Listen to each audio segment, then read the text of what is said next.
नमस्कार, एक बार फिर से मैं आप सभी के सामने उपस्थित हूँ बेहद महत्वपूर्ण टॉपिक के साथ। और आज हम बात करने वाले हैं भारत और चीन के मध्य जो आज वार्ता हुई है इसके बारे में कि अब भारत और चीन के जो रिश्ते हैं फाइनली उसमें सुधार आएगा और जो सीमा विवाद है एलएसी का वो पूरी तरीके से समाप्त करने की इसमें बात की जा रही है।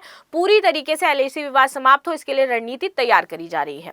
सो इसी के बारे में हम बात करेंगे कि क्या महत्वपूर्ण मुद्दे रहे जो इस वार्ता में कवर किए गए हैं और क्या इंपॉर्टेंट डिसीजंस लिए गए हैं दोनों देशों के मध्य में। तो उसको समझ लेते हैं क्योंकि ये बहुत ही ज्यादा इंपॉर्टेंट हो जाता है। अगर हम आईआर की बात करें, इंटरनेशनल रिलेशन सेगमेंट की बात करें, तो ये इंपॉर्टेंट है कि भारत चीन के रिश्ते किस तरीके से सुधर रहे हैं और क्या इसमें अभी तक अवरोध थे जिनको समाप्त किया जा रहा है।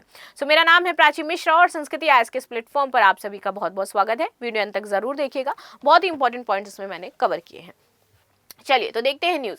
भारत और चीन के बीच हुई कूटनीतिक वार्ता, कैलाश मानसरोवर यात्रा, सीमा पार सहयोग समेत इन मुद्दों पर हुई है चर्चा। तो कौन कौन से मुद्दे हैं चलिए समझ लेते हैं।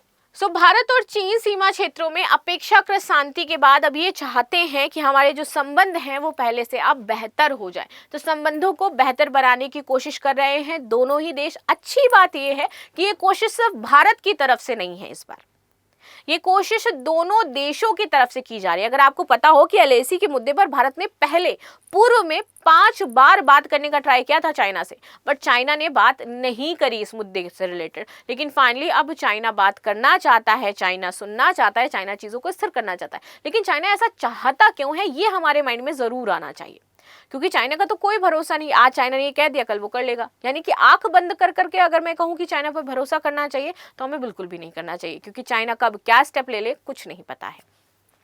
भारत और चीन ने शांति बनाए रखने व द्विपक्षीय संबंध सुधारने हेतु कूटनीतिक वार्ता की है। यहाँ पर आगे बात करते हैं महत्वपूर्ण बिंदु क्या है। तो इस बीच आप देखोगे तो दोनों देशों ने सकारात्मक और रचनात्मक माहौल में कूटनीतिक वार्ता का एक और दौर आयोजित किया, जिसमें एलएसी पर शांति और स्थिरता की आवश्यकता पर जोर दिया गया कि भैया ये सबसे ज्यादा जरूरी है कि एलएसी पर शांति रहे और स्थिरता बनी रहे।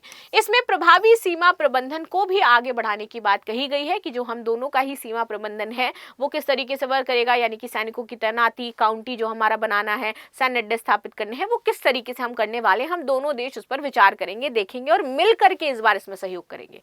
राइट, आगे आते हैं। इस वार्ता में आपके विशेष प्रतिनिधि जैसे भारत की तरफ से अजीत डोभाल जी शामिल थे और चाइना की तरफ से वांग यी की शामिल थे।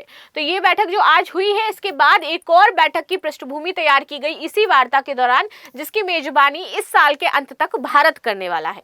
ठीक है, विदेश मंत्रालय के संयुक्त सचिव पूर्वी एशिया गौरांग लाल दास के नेतृत्व में एक टीम ने एलएसी की स्थिति की व्यापक समीक्षा की है। टीम ने इस बात पर जोर दिया कि समग्र द्विपक्षीय संबंधों के सुचारू विकास के लिए सीमा पर शांति और स्थिरता महत्वपूर्ण है। अगर हम चाहते हैं कि हमारे और चाइना के संबंध अच्छे हों तो सबसे पहले सीमा पर शांति होना जरूरी है, तभी और हमारे उनके संबंध अच्छे हो सकते हैं, वरना नहीं हो सकते हैं। लेकिन अगर देखा जाए इंटरनेशनल लेवल पर तो क्या चाइना इंडिया का बहुत ज्यादा सपोर्ट करता है? कश्मीर मुद्दे को लेकर के मैं बात करूं तो नहीं करता है, वो हमेशा पाकिस्तान की तरफ से ही बोलता है।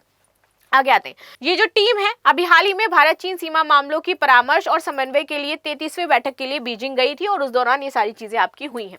चीन सीधी उड़ान बहाल करने के लिए उत्सुक है। चीन ने कहा कि भविष्यदर्शी दृष्टिकोण के साथ ये जो बैठक आयोजित की गई है, दोनों पक्ष सीमा क्षेत्रों में शांति स्थिरता बनाए रखने के लिए ठोस और प्रभावी उपाय करने पर सहमत हुए हैं।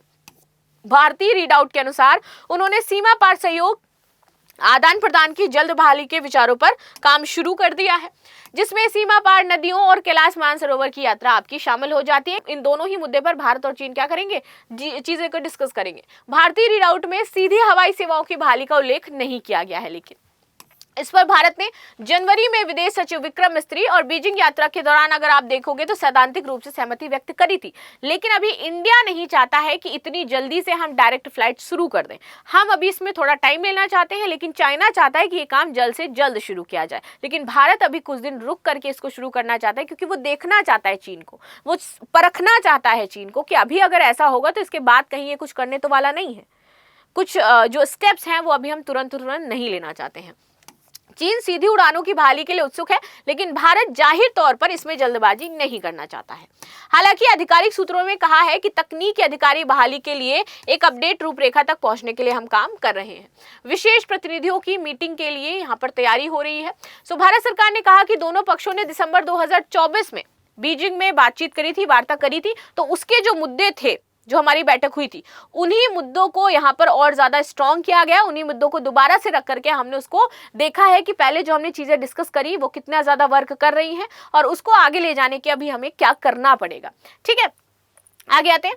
यहाँ पर प्रभावी सीमा प्रबंधन को आगे बढ़ाने के लिए विभिन्न उपायों और प्रस्तावों पर विचार विमर्श किया गया। दोनों पक्षों ने इस दिशा में प्रासंगिक कूटनीति और सैन्य तंत्र को बनाए रखने और मजबूत करने पर यहाँ पर सहमति व्यक्त करी है। साथ ही कहा है कि दोनों पक्ष विशेष प्रतिनिधियों की बैठक के लिए पर्याप्त तैयारी भी करेंगे। LAC परिस्थिति सामान्य संबंधों पर विश्वास। पूर्वी लद्दाख में आप देखोगे तो 2020 के सीमा गतिरोध के परिणाम स्वरूप 5 साल के अंतराल के बाद दिसंबर 2024 में विशेष प्रतिनिधियों की बैठक हुई थी। और तभी मैंने आपको स्टार्टिंग में बोला था कि 5 बार इंडिया ने ट्राई किया कि हम आपसे बात कर सके, लेकिन तब आपने बातचीत नहीं करी। और अब जब बातचीत हुई है तो आप इतना ज्यादा उत्सुक हैं चीजों को लेकर के कि सारे काम चाहते हैं आपकी तुरंत से तुरंत हो जाए। राइट, ऐसा लग रहा था कि गतिरोध आखिरकार पिछले साल अक्टूबर में एक समझौते के साथ समाप्त हो गया था, जिसमें शेष क्षेत्र अर्थात देपसांग और डेमचोक में सैन्य वापसी की प्रक्रिया को पूरा करना शामिल था कि दोनों ही देश अपनी अपनी सेनाओं को पीछे पीछे हटा लेंगे 500 मीटर तक, और उसके बाद वहां पर जो सैन्य गश्ती है उसको भी रोक देंगे। इसमें कुछ दिनों बाद ब्रिक्स शिखर सम्मेलन के दौरान कजान के राष्ट्रपति जो प्रधानमंत्री है, इन्होंने नरेंद्र मोदी और राष्ट्रपति सी जिनपिंग के बीच 5 साल में पहली द्विपक्षीय जो बैठक है वो करवाई थी। मोदी ने इस महीने की शुरुआत में एक पॉडकास्ट में कहा कि शी के साथ उनकी बैठक ने सीमा पर सामान्य स्थिति जो है वो लौट आई है। जो उन्होंने बैठक करी है उस पर सीमा पर सामान्य स्थिति हो गई है।